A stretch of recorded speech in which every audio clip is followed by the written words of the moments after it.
인도의 인구 증가가 경제 성장에 미치는 영향은 상상 이상으로 크다. 특히 노동 연령 인구의 비율이 높아질수록 생산성의 향상 가능성이 커지지만 그 이면에는 비공식적인 일자리와 같은 여러 장애물들이 도사리고 있다. 반면에 여성의 노동 참여율이 낮다는 사실은 인도의 경제 성장에 큰 도전 과제가 되고 있다. 비록 교육 수준이 높아졌음에도 불구하고 적절한 직업 기회의 부족으로 인해 많은 여성들이 경제 활동에서 소외되고 있는 현실은 아쉬운 부분이다.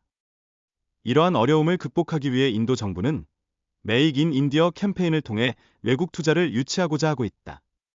이러한 노력은 애플이 인도에서 아이폰 14를 생산하겠다고 발표하는 등 긍정적인 결과를 이끌어내고 있는 상황이다. 이제 정신 건강에 대한 이야기를 해보자. MDMA는 환자가 경험하는 두려움을 처리하는 뇌의 활동을 줄여주고 세로토닌과 같은 기분 좋은 호르몬을 방출함으로써 불안감을 감소시켜준다. 이렇게 함으로써 환자가 외상 경험을 보다 쉽게 반성할 수 있도록 돕는 것이다. 또 다른 흥미로운 치료법으로는 환각제인 사이로시빈, 즉 마법 버섯이 있다. 현재 치료 저항성 우울증을 위한 임상 시험에 들어가 있으며 지금까지의 결과는 상당히 긍정적이다. 치료 후 12주가 지나면 5명 중 1명이 현저한 완화 상태에 이르는 것으로 나타났다. 더불어 케타민 보조 치료는 알코올 사용 장애에 대한 가능성을 보여주고 있다. 최근 연구에 따르면 치료 후 6개월 동안 무려 86%의 환자가 여전히 금주 상태를 유지하고 있다는 결과가 나타났다. 이제 일본 경제에 대한 이야기로 넘어가 보자. 일본은행이 금리를 조정함에 따라 다른 중앙은행들과의 금리 차이가 점점 더 확대되고 있다. 이런 상황은 일본 경제에 대한 투자자들의 우려를 증대시켜 결국 채권 매각으로 이어질 수 있는 위험을 내포하고 있다.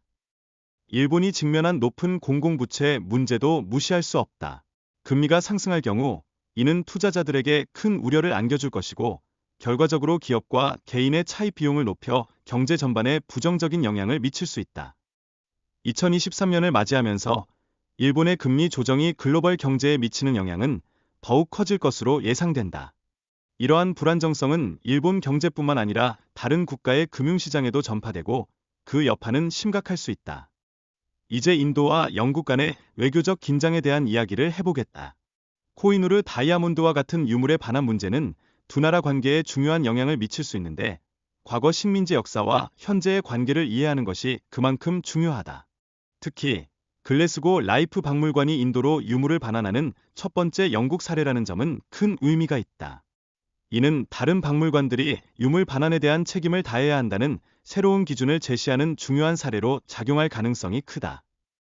마지막으로 반환 논의는 단순한 법적 문제를 넘어 문화적 정체성과 역사적 진실과도 밀접한 관련이 있다.